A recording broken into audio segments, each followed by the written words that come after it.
Hello everyone.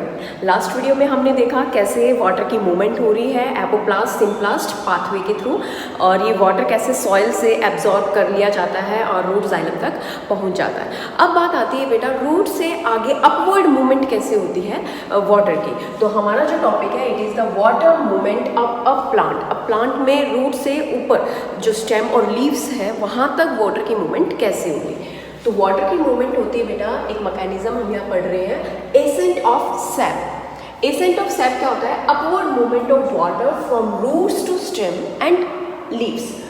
तो इसको हम ट्रांसलोकेशन ऑफ वाटर भी बोलते हैं, मतलब वाटर एक जगह से दूसरी जगह पर कैसे मूव कर रहा है। ठीक है, तो ये होता है बेटा दो तरीकों से, रूट प्रेशर की हेल्प से और ट्रांसपिरेशन पुल की हेल्प से।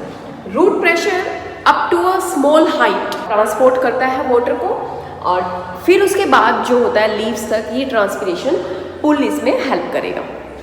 तो सबसे पहले हम रूट प्रेशर के बारे में पढ़ रहे हैं। रूट प्रेशर एक तरह का पॉजिटिव प्रेशर होता है जो डेवलप होता है xylem sap of the roots, क्योंकि रूट जाइलम के अंदर सैप पहुंच चुका है। सैप मतलब क्या बताया था? वाटर एंड मिनरल्स, क्योंकि सॉइल से वाटर के साथ साथ मिनरल्स भी एब्जॉर्ब होते हैं, बट जो मिनरल्स एब्जॉर्प्शन होता है वो एक्टिव एब्जॉर्प्शन माना जाता है बेटा।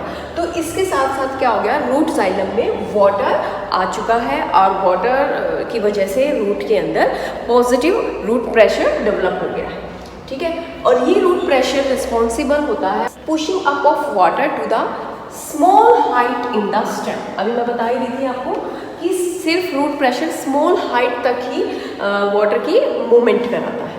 अब कैसे पता चलता है कि रूट प्रेशर एग्जिस्ट कर रहा है उसमें? तो इसके लिए एक एक्सपेरिमेंट है बेटा हमारे पास। आप एक छोटा कोई भी हर्बेशियस प्लांट ले सकते हैं, उसकी स्टेम को आप नीचे से कट कर दें। जैसे आप नीचे से कट करेंगे, और ये आपको करना है अर्ली इन द मॉर्निंग। ठीक है, क्यों ऐसा? क्योंकि इस टाइम पर इवेपोरेशन रेट जो होती है वो लो होती है। दिन में करेंगे ऐसा तो इवेपोरेशन की वजह से वो वाटर इवेपोरेट हो जाएगा, हमें पता नहीं चल पाएगा। तो रूट प्रेशर एग्जिस्ट कर रहा है, इससे पता चलेगा हमें कि हमने ये स्टेम कट कर दी अर्ली इन द मॉर्निंग। हम इसको कट करेंगे और थोड़ी देर बाद हम देखेंगे इस स्टेम के ऊपर बेटा छोटे छोटे ड्रॉपलेट्स आ गई है। ये वाटर की ड्रॉपलेट्स होती है जो किस वजह से यहाँ आई है? Due to the root pressure, क्योंकि इसकी रूट्स तो है नीचे अभी। ठीक है, रूट्स तो सॉइल से वाटर को ले रही है कंटिन्यूसली, और ऊपर क्या है? ये स्टेम का आधा हिस्सा नीचे से हमने रूट के पास से थोड़ा सा इसको कट कर दिया।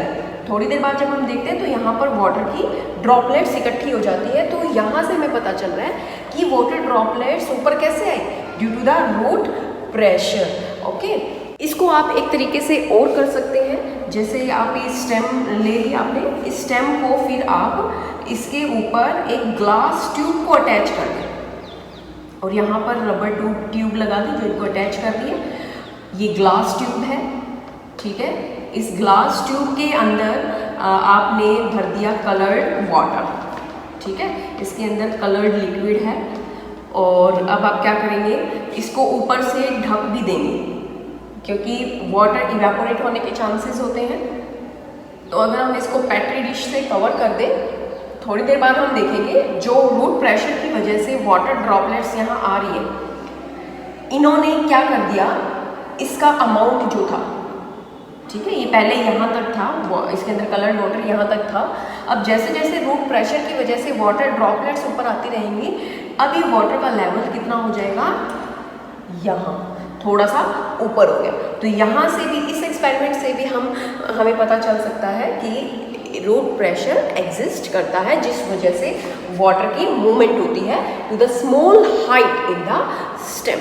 इफेक्ट ऑफ रूट प्रेशर आप बेटा अर्ली मॉर्निंग एंड नाइट के दौरान ज़्यादा देख सकते हैं। इस दौरान आप देखोगे जो ग्रासेस होती हैं या फिर जो स्मॉल जो हर्ब्स होते हैं, हर्बेशियस प्लांट्स होते हैं, उनकी लीव्स के ऊपर आपको स्मॉल वाटर की ड्रॉपलेट्स दिखती हैं कई बार, जिसको आप ओस भी बोलते हो।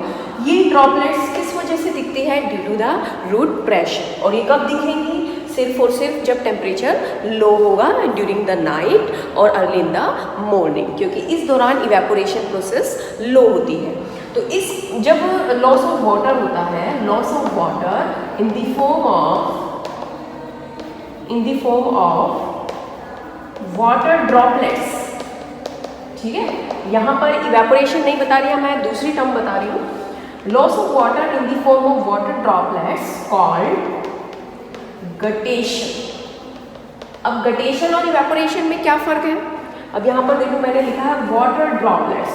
इवेपोरेशन में वेपर्स की फॉर्म में होता है वाटर का लॉस, और जो गटेशन होता है, जो मैं अभी बता रही थी, ग्रास की लीव्स पे और कुछ हर्बेशियस प्लांट्स की लीव्स पे आप छोटी छोटी वाटर ड्रॉपलेट्स जो देखोगे, उनके लॉस को हम बोलते हैं गटेशन। लिक्विड फेज में ये लॉस हो रहा है, ठीक है। वो इवेपोरेशन में वेपर्स की फॉर्म में लॉस हो रहा था, गटेशन में लिक्विड फॉर्म के अंदर वाटर लॉस हो रहा है। रूट प्रेशर बेटा टॉल ट्रीज के अंदर एप्लीकेबल नहीं होता, क्योंकि ये small height in the stem तक ही अपने वाटर की मूवमेंट करा सकता है। इसकी सबसे बड़ी कंट्रीब्यूशन होता है जो वाटर के मॉलिक्यूल्स जाइलम से आ रहे हैं, उन मॉलिक्यूल्स के बीच में एक चेन सिस्टम होता है। जैसे एक मॉलिक्यूल वाटर का दूसरे से जुड़ा हुआ है, दूसरा तीसरे से, तो ये चेन को कॉन्टिन्यूस रखता है बेटा।